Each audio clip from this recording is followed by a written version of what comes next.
and then you have the nerve to ask if I love you? Why would you even ask that? Because I said it that one time by accident? I told you already that I didn't mean it, so why would you ask again? And then 2 pages later, 2 pages, yeah, he's saying, I love you, Tessa. What?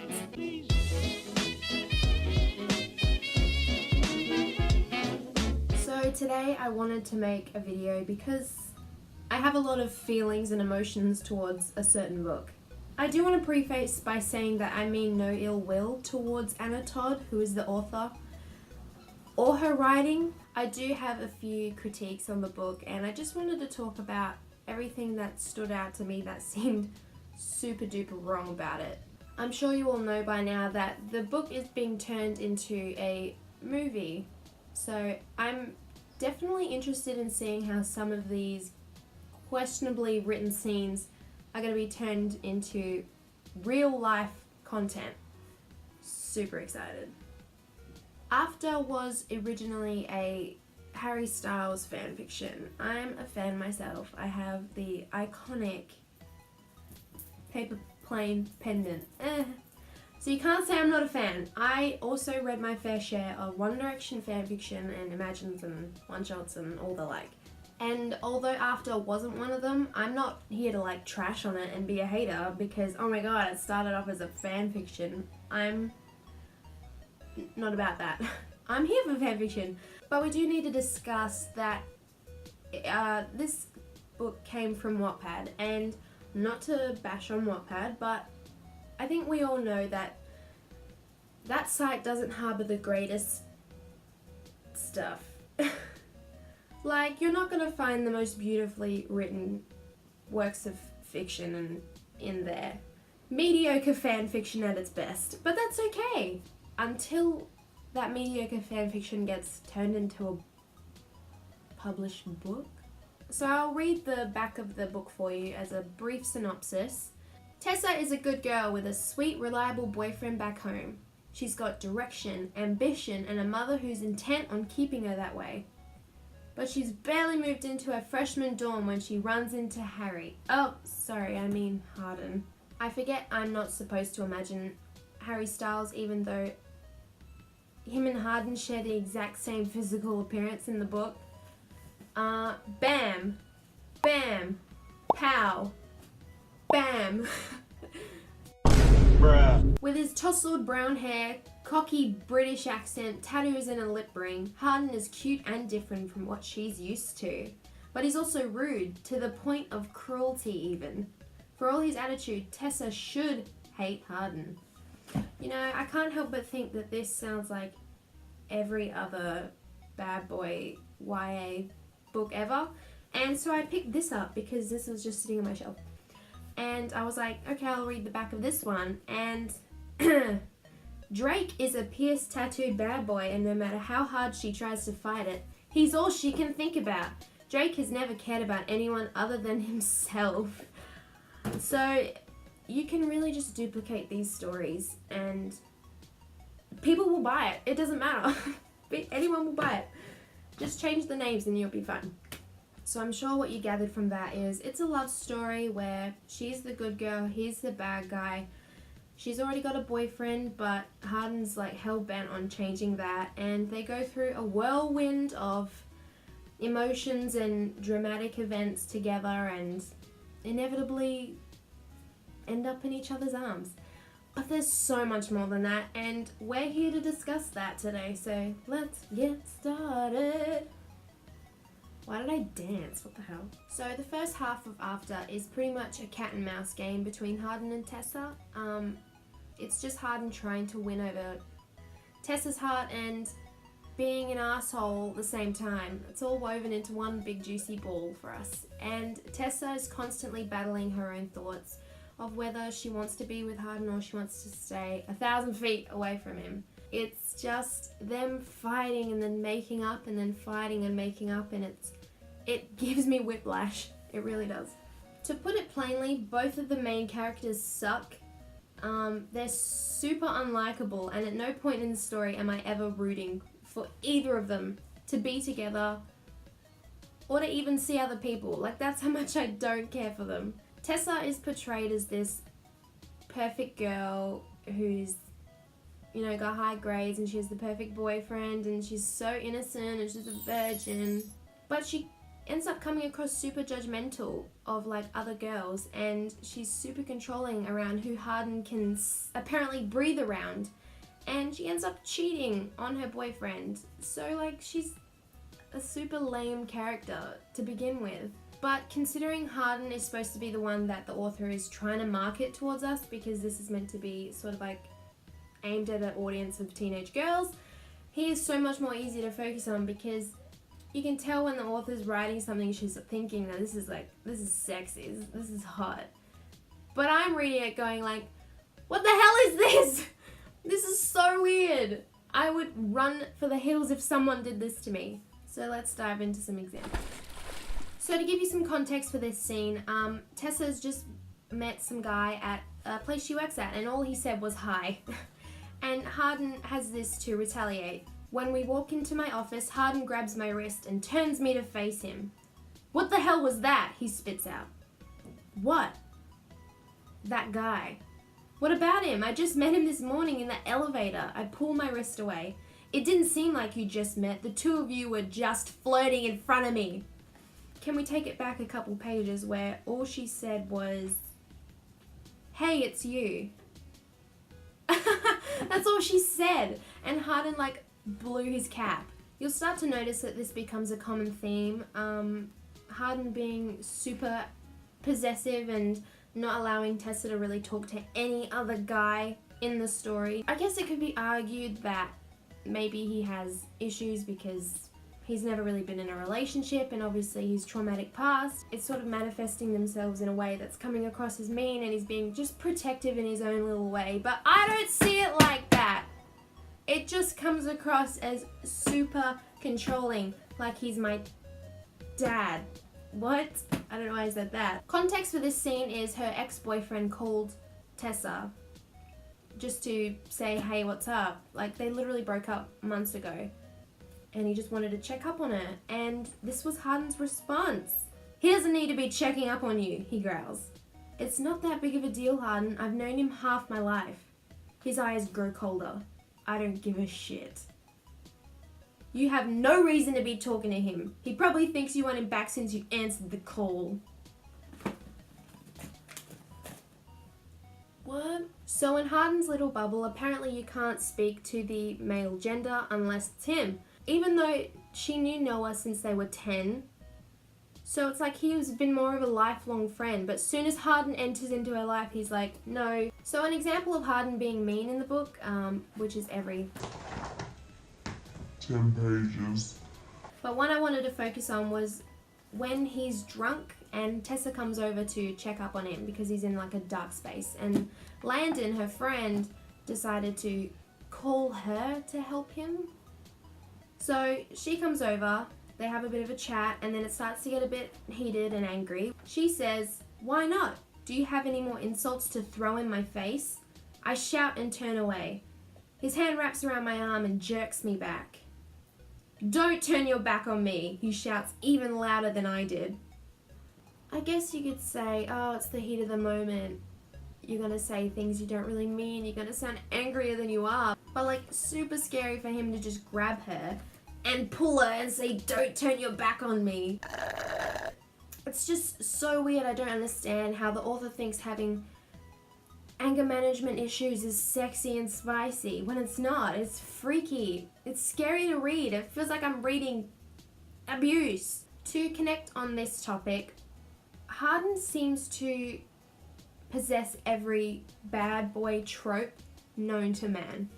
He is everything at once, and it becomes so overwhelming. Let's list them, shall we? He wears black clothing. He has tattoos and piercings. He comes from a broken family life. He has a mysterious past. He has anger issues. He's sexually experienced. And he's a total hunk. But he also has that softer side to him, that like shell that you crack open and you realize he's actually a sweet guy. And those traits are him liking literature and old books and The Vow. Like I was saying before, it's the same character. There's no originality, and you can tell that the author just clumped a bunch of these tropes together and just pumped out Hardin. So with all these reasons, it becomes clear who Hardin is as a character, and it suddenly becomes no surprise that he is mean to Tessa on a daily basis. But Tessa, being the dumb bee that she is, she just keeps taking his blows and running back to him and thinking maybe this time he'll change. So here's an example of her sort of feeling uneasy around him and choosing to stay quiet or something along those lines. The context for this is they've just woken up in the same bed together and she's woken up before Hardin. So here we go. His eyes snap open as my finger greedily traces his lips. "What are you doing?" he asks. I can't decipher his tone, which makes me uneasy. "Sorry, I don't know what to say. I don't know what type of mood he will be in after we fall asleep in each other's arms." "Don't stop," he whispers and closes his eyes. Half of the weight on my chest disappears and I smile. Girl, what? Normal people wake up and they kiss each other and they say, "Good morning." But she's out here, like, with her calculator, trying to figure out if he's willing to talk to her today. I don't know, something about their whole relationship almost at times feels like he has her captive. And she's just trying to appease him in order to escape when he's not looking. Something else I noticed in the book and was mentioned twice, I think, was Tessa being afraid of Hardin leaving her stranded somewhere. So in the book, Hardin's always driving her around because she doesn't have a car for a good portion of it. And she's always scared that she's going to make him mad and he'll just, like, leave her.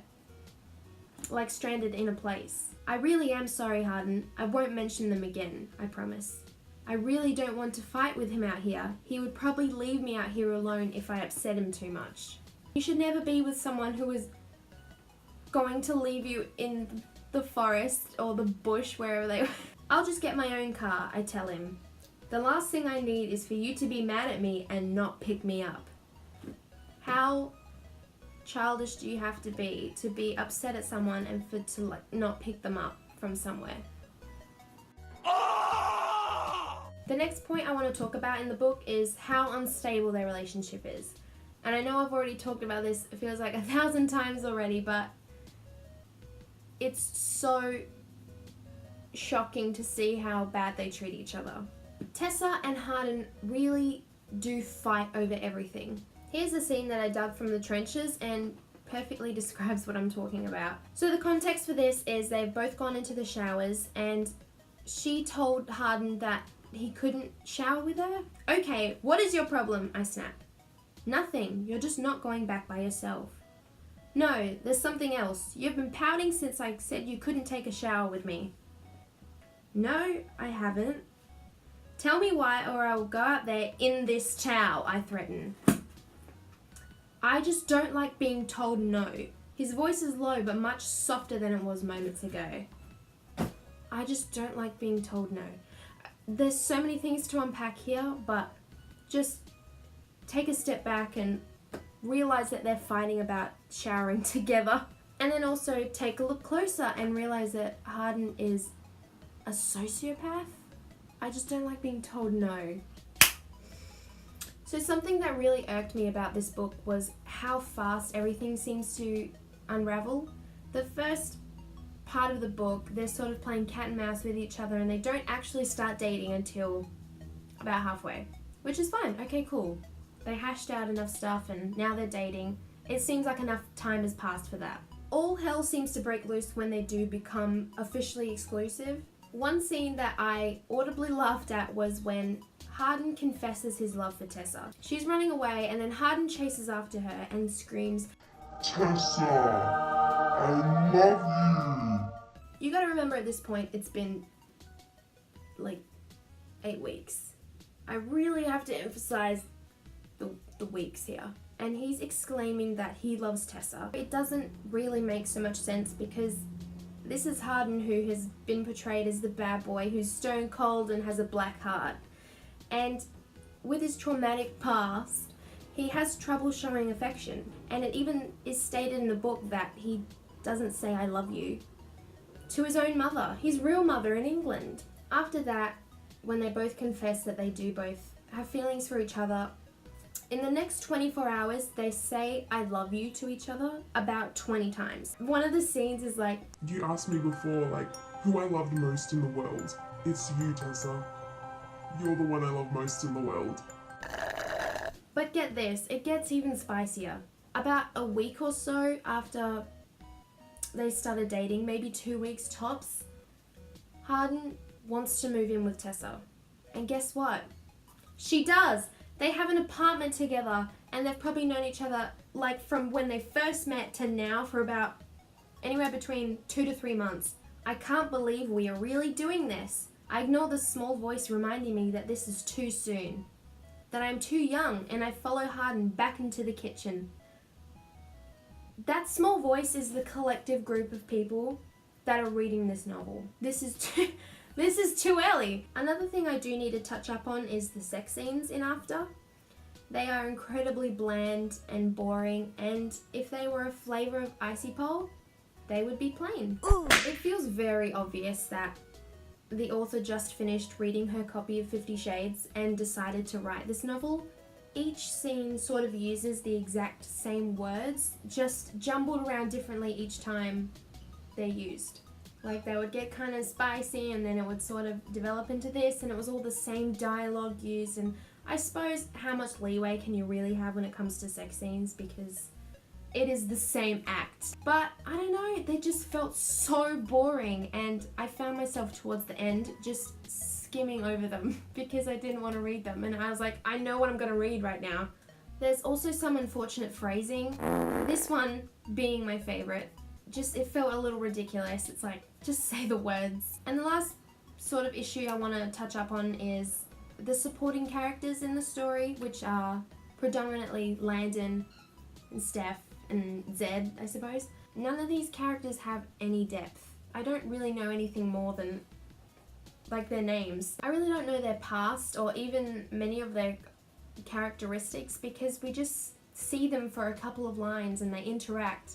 Which, don't even get me started on Tessa interacting with people, because everything feels so damn fake. We see them interact for a couple of lines and then they're just sort of gone, and then that's it. Later on in the story, these supporting characters just drop off the face of the earth. It's like the author just decided that she didn't want Tessa to interact with them anymore, so they just don't exist. The only person I know in depth is Hardin. So that's predominantly what I wanted to say about the book. There are still so many other things I want to brush up on, but again, this video can't be a day long. But I did want to read some reviews about After and what other people are saying about it, and how people are defending their relationship. The only reason people don't like this book is because they don't want to see reality. This book is like the first to be made that is mainly about a real relationship. Not all relationships are cute and full of rainbows and unicorns. They went through hell and back, because this is real love. Stop being so willfully blind. Not everything is perfect. So that seems to be fans' first point of attack, is telling people that this is a real relationship, because it's not exactly a nice relationship. And for people to think that that's normal to be treated that way in the book, you know, to be grabbed at, yelled at, and to feel like you want to cry all the time, then that's super concerning. You know, you do fight with the people you love, but I think at one point Hardin calls Tessa pathetic, and I don't think that's how relationships work. Have you ever read something and enjoyed it so much you wish you never read it just so you could read it again? I agree with one part of that sentence. The whole wish you never read it part applies to me. Oh my god, this is literally amazing. I'd say After is many things, but amazing is not one of them. So thank you for listening to my ASMR, apparently, to my book rant review about After. I've never been so pressed about a book that I made a video about it before, so this is obviously my first video on YouTube. I will not be reading any more books in this series because I physically can't. But I did have fun sort of analysing it and like writing down all my notes and stuff about it. So I'd definitely be interested in doing something like this again, but lots of people love this story, so cheers to that, whatever. It's a piece of fiction. It's not going to start World War III. Why do I keep drinking this water? Bye.